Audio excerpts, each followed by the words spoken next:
Hello students, welcome once again. We have already learned the use of electromagnetic radiation in different technologies wherein we studied the UV visible spectroscopy. We also learned about the IR spectroscopy and Raman spectroscopy. Likewise, there are other spectroscopic techniques also which use the electromagnetic radiation. Today we are going to learn something about a law that governs the absorption of the electromagnetic radiation by a particular sample that we want to analyze, and that is called as Beer-Lambert's law. The law was first the law was first developed by Perry Bocker before 1729, and it was later actually attributed to John Henrik Lambert, who actually cited the Boger's findings. Later on, Beer extended the law in 1852, wherein he included the concentration of the solution also into the law, thus giving the law its name as Beer-Lambert's law. The absorption of any electromagnetic radiation or the light is actually governed by two laws. When we are saying absorption, we mean to say the absorption which the sample is showing. Okay, the sample that is being subjected with the electromagnetic radiation. So that absorption is governed by two laws. First of all, it is called as Lambert law that we are going to study, right? And the other law which actually governs the absorption is called as Beer's law. So today we are going to study the details of these two laws. Now what is Lambert law? First let's try to get the text, the contextual text of the Lambert law, right? So Lambert law actually says that whenever a monochromatic radiation is passed through a homogeneous sample, right? So like for example, we have a sample over here. This is my sample holder, and I have a particular sample over here in my sample holder. So whenever the monochromatic light is subjected to this particular sample or the absorbing medium, then what happens? The initial intensity, if I represent the initial intensity as I naught, in other words, I can say that the intensity of the incident light is, let's say, I naught. So the I naught value, that means the intensity of the incident light will of course be less, will be reduced, when it comes out of the sample. So this is the transmitted light. Okay, so in other words, we say that the intensity of the transmitted light, if I call it as I, if I take it as I, so intensity of the transmitted light will always be less than the intensity of the incident light. Now why does this happen? This actually happens because the sample which I took in the sample holder, it contains certain molecules, and that sample, it absorbs the light which is made incident on the sample. Now up to what extent the intensity can decrease while passing out or while getting transmitted, that actually depends upon the length of the path that my radiation is traveling. That means this particular length which I denoted as L, small l over here. So the greater the value of small l, fine, the greater will be the absorption. In other words, if I increase this path length, this is called as path length. So I let me say I increase the width of my sample holder. So I am increasing my path length. Okay, the length of the path through which the electromagnetic radiation passes. So when I increase the value of L over here, definitely the transmitted light that I will get over here will be far less as in case it was initially. So if it is I2 and initially it was I1, definitely the transmitted light I2 will have a lesser intensity as compared to the I when the path length was smaller. Okay, so this is what is said by the Lambert law. So in other words, protocolically you can say that when a monochromatic radiation is passed through a homogeneously absorbing medium, that means the sample we are talking about, then the rate of decrease of intensity of the light depends on the thickness of the absorbing medium, and it's proportional to the intensity of light also. This was Lambert law. In other words, Lambert law actually took into consideration the length of the path through which my electromagnetic radiation is passing when it is going through the sample. Okay. The second law is the Beer's law. Now what does Beer's law say? Let's see.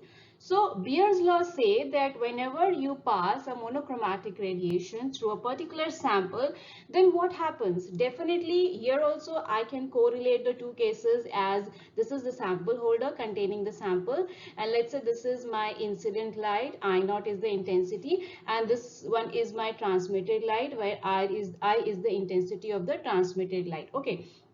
Now here what is happening? Beer actually considered the concentration of the solution. So he took different concentrations of the same solution at different times, and then he noted the transmitted light. And then he came to the conclusion that if we increase the concentration, if I increase the concentration of my sample, then what happens? The intensity of the transmitted light, it decreases. What's the reason behind it? Genuinely, what must have happened in during initial phase of the experiment? Let us say for 1 molar solution of NaCl is taken, or let's say 1 molar solution of iron 2 is taken. Okay, and another sample is having the concentration of 2 molar of the same iron 2. Okay, so when we have these two different concentration, I first studied this 1 molar solution, I put it in the sample holder, and then I noted the intensity of the transmitted light. Let me say it is, let's say I1, which is the transmitted light intensity. Now what do? I remove this 1 molar sample from my sample holder, and then I put my 2 molar sample in the sample holder. The intensity of the transmitted light that I observe now is I2. So what he observed was that the intensity of the transmitted light I2 was actually lesser as compared to I1. What was the reason behind it? He simply said that when you increase the concentration of a particular substance, so definitely what are you increasing actually? By default, you are increasing the number of molecules of that particular substance into your solution. So when the number of molecules are getting increased, that means what? More and more of absorption will be done. So if more and more of absorption will be done, definitely the lesser and lesser will be the transmitted light intensity will be. That was the reason why the 2 molar solution was showing the intensity of transmitted light as decreased as compared to the 1 molar solution. That is actually Beer's law. Okay, so technically speaking, Beer's law says that when a monochromatic radiation is passed through a homogeneously absorbing medium, that is the sample we are using over here, then what happens? The rate of decrease of intensity of light actually depends upon the concentration of the absorbing medium also. So here we can combine these laws, and we get the Beer-Lambert's law. So let's have a quick recap of what is Lambert law actually. Lambert law is taking into the consideration the intensity of the transmitted light, and it says that this particular intensity depends upon the path length of through which the electromagnetic radiation passes. Okay, and Beer's law takes into consideration the intensity of the transmitted light again, but here he has done specific studies with respect to the concentration of my sample, of the sample. So these are the two factors, that means the path length and concentration, both are responsible to change the intensity of the transmitted light. And this now we are going to study in our today's video. We are going to learn in our today's video mathematically what expression do we derive after incorporating these two particular parameters. We know that different substances absorb different wavelength of light from the electromagnetic spectrum. So therefore, the wavelength of the maximum absorption by a substance is one of the characteristic property of that specific material which no other material may possess. So now we'll start with the derivation of the laws of absorption that are actually the Beer-Lambert's law. So the Beer-Lambert's law actually they consist of two different, not exactly different, but two separate laws. One of them is called as Beer's law, and the other one is called as Lambert law. Okay, so what was Beer's law? It was related to the concentration of the absorbing medium. That means you can say that is related to the concentration of the sample. Now if I say that, let me say this is the sample that I have taken in the container. This represents, the box represents the sample, and here the red arrow coming from the left hand side is actually the electromagnetic radiation that I'm subjecting on my sample. So the intensity of that incident light or the radiation that I'm subjecting on the sample is I naught, I've taken over here. And after absorption, some of the light, it gets transmitted through the medium, and that is called as transmitted light. The intensity of the transmitted light I've taken as I. Okay, now you know that the intensity of the transmitted light is actually lesser as compared to that of the incident light, that you can see, you can judge from the thickness of these arrows also, of the lines also. So we say that the decrease in intensity is taking place, right? So according to the Beer's law, the decrease in intensity, if I represent it with a small change, that means the change in intensity, the small change in intensity with respect to the differential form, so it will be, I'll be having the answer as negative. Why? Because the intensity is decreasing. So definitely, what is the change? Change is I2 minus I1. Always we subtract the initial value from the final value. Now the value of the final value of incidence is actually lesser here as compared to the initial value, so that is why we will have a minus sign over here. So according to Beer's law, this small change in intensity is actually proportional to the concentration of the medium. That is what we have studied in our previous slide. Okay, and what does Lambert law say? It says that the decrease in intensity, actually it depends on the path length.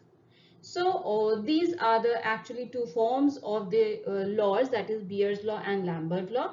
As far as absorption is concerned, we know that absorbance is equal to I naught over I, where I naught is the intensity of, this is the intensity of incident light. That means the light that we are subjecting on the medium. And what is I? I is the intensity of the transmitted light. That means the light that comes out of the medium after getting absorbed. Okay, so this is the intensity of the transmitted light, right? And we know that absorbance is actually inversely proportional to the transmittance. The higher the absorbance, the lower will be the transmittance, and vice versa. So if this relationship is so, that means you can write as transmittance equals to I over I naught, because it is the reverse of absorbance, right? And we also know that absorbance is actually the logarithm, natural log of 1 over t, or we say that it is equal to natural log of I naught over I. Okay, so these are a few expressions that we come across after getting the idea of these incident and the transmitted lights, right? Minus del I, that means the change in intensity, is directly proportional to the concentration. That gives us equation number 1 coming from the Beer's law. As far as Lambert's law is concerned, we can write that the change in intensity is actually directly proportional to the path length through which the radiation is passing. We label it as equation number 2. Right. So if we consider the change in intensity with respect to the intensity of the light, we can say that it is directly proportional to the concentration and the path length. Right. Now, if I want to remove this proportionality sign from here, I can do it like minus del I over I, it should be I over here, that means the intensity, right? So over I is equal to, now I am removing this proportionality sign, so I have to keep a constant over here on the right hand side, so it comes out to be K as I keep it over here. So Kc, and the change in path length, that means the change in path length over here, right? Now let's integrate these two sides of the equation. So I take it over here, I integrated, I put the limits over here when I do the integration. Okay, so it is from I naught to I, okay, and it is equal to Kc integral of the change in length from 0 to L. centimeter, let's say. Okay, so when we solve the integration part of it, we know that we are having particular limits, so it comes out to be ln of I over keeping the integration limits as I naught to I, it is equal to Kc from L0 to L. Okay, so if I solve this, it's stepwise. If I do, I'm doing it stepwise for you so that there is no confusion. So the upper limit minus the lower limit, that is how we solve this integral. Okay, and Kc into upper limit, that is L minus 0. Okay, so I'll keep it as a bracket over here so that you don't get confused. We can write it like ln of I over I naught. Okay, that is equal to Kc into L. Now if I just want to remove this minus sign from the left hand side, I can also write this as ln of I naught over I, that is equal to KCL. Now if I want to convert it into logarithm form, so definitely I need to multiply it by 2.303 log of base 10. Now it becomes, so I naught over I, okay, that is equal to KCL, right? So this comes out to be our expression. So let's write it again over here. The expression that we get is actually log base 10 I naught, which is the initial intensity of the light or the incident light intensity, over I, that means the intensity of the transmitted light, which is equal to K over 2.303, where K is the constant, into C, that means the concentration of the solution, and into L, that means the path length which is given to you. And we know that this left hand side, we already know in the beginning that we said that absorbance is equal to log base 10 of I naught over I. So we can simply write, replace this part of the equation with absorbance, that is A. So finally we get A is equal to epsilon into C into L, where epsilon actually is the coefficient of absorption, and also, which is an important part, that it is a function of wavelength. So it is a function of wavelength that we need to remember for epsilon, or the coefficient of absorption.